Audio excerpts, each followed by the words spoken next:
Hey y'all, welcome back to Jack's Drinkwater Southern Cooking and Barbecue. In today's video, we're going to be making us up some sloppy joes. Now, if you're anything like me, you're probably saying to yourself, oh my God, I cannot stand sloppy joes. And it probably brings back some of the worst childhood memories you've ever had.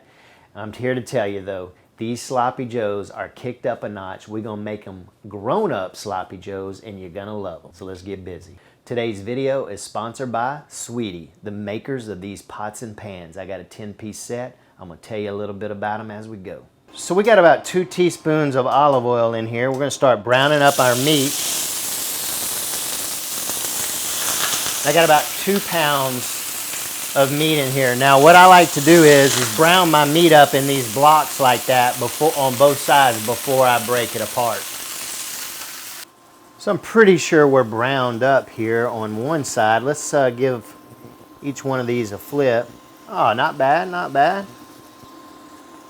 There we go, that's lovely.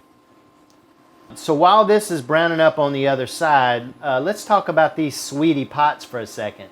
Now don't click off, I'm gonna be really brief about these pans. If you're really interested in all those technical things like the steel and all that stuff, all that technical stuff is gonna be in the description, so go down there and check it if you're into that kind of stuff.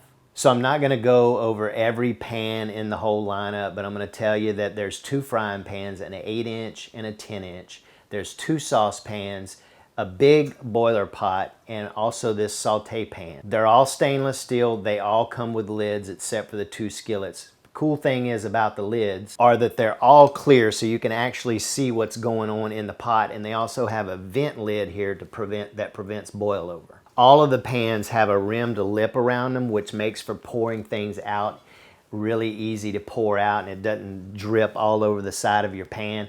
And one of the most unique features that I like about that is they have these little graduation lines in there that has the measurements on them. I really love that. And this saute pan has the, what I like too is like a I call this a helper handle. I'm really not sure how you say that, but it's a helper handle. And they're all the stuff, it's easy to touch. You can heat this pan up and still grab this.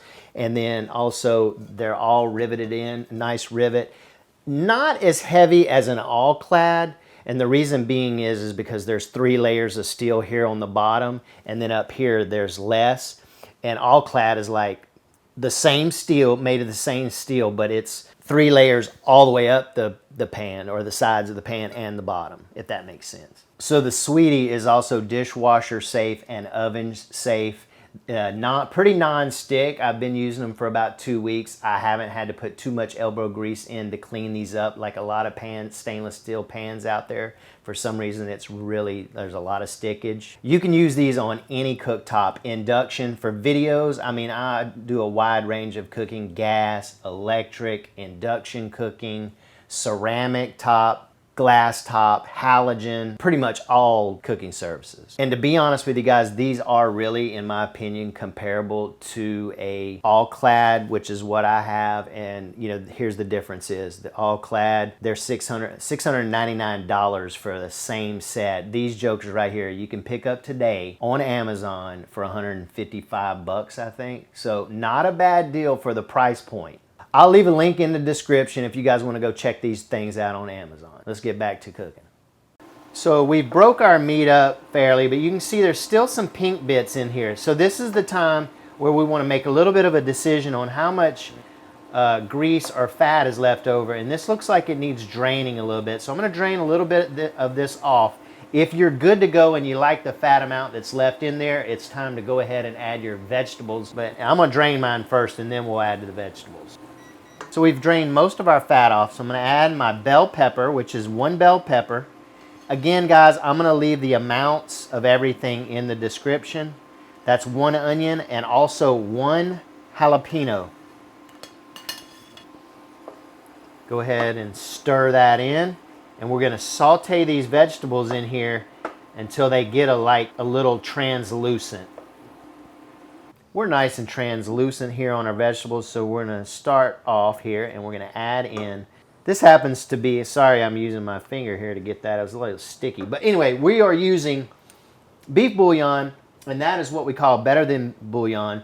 If you didn't have that, you could just add 2/3 cup of beef broth. In addition to that, we're gonna add in some tomato paste, a little bit of pureed garlic, some ketchup. We're using about 1.25 cups or so. Again, these amounts will be in the description. About 4 or 5 dashes of liquid smoke. This is purely to taste.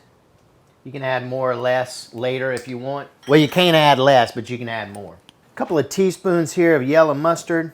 Call that 1. There's 2. There's our other 1/4 cup of ketchup there. A little bit of red pepper flake. About 1/2 cup of your favorite barbecue sauce. This is a vinegar barbecue sauce. If you can't find a vinegary barbecue sauce, then use your favorite barbecue sauce and add a couple of capfuls of plain white vinegar or apple cider vinegar. A couple of teaspoons of kosher salt. About a teaspoon of black pepper. Use about 1.5 teaspoons of chili powder. I'm using Gebhardt's, my favorite chili powder.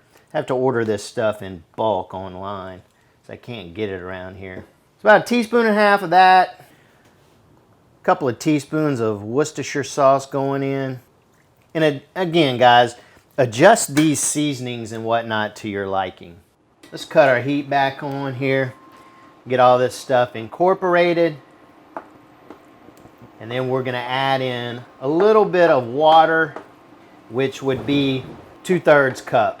Remember, if you used beef broth, just use 2/3 cup of that, and that would be your liquid. Now we're going in with our 2/3 cup of water. Stir all this in, and then we're just going to simmer until it's thickened and it gets the right consistency that we like for these sloppy joes, or grown-up sloppy joes. Still simmering up here. I want to give a big shout out to Stephanie Evans, who is the one that turned me on to this. She actually texted me this recipe, and I played with it a little bit, and so anyway, thank you, Stephanie. And if you guys don't know Stephanie, I've shot, I don't know, 2 or 3 videos with her, and you can check those videos now if you want to see who Stephanie Evans is. Doesn't have a YouTube channel. She's just a good friend, but I'll leave a link right up here somewhere. So we got a nice looking consistency here. You don't want to get it too thick, because we're going to probably kind of do the best part, which really pulls this together. We're going to add a handful of Colby and Monterey Jack cheese to it. We're going to stir this in, and then we're going to put the lid on it and let it sit just for a little bit. We've cut the heat, by the way.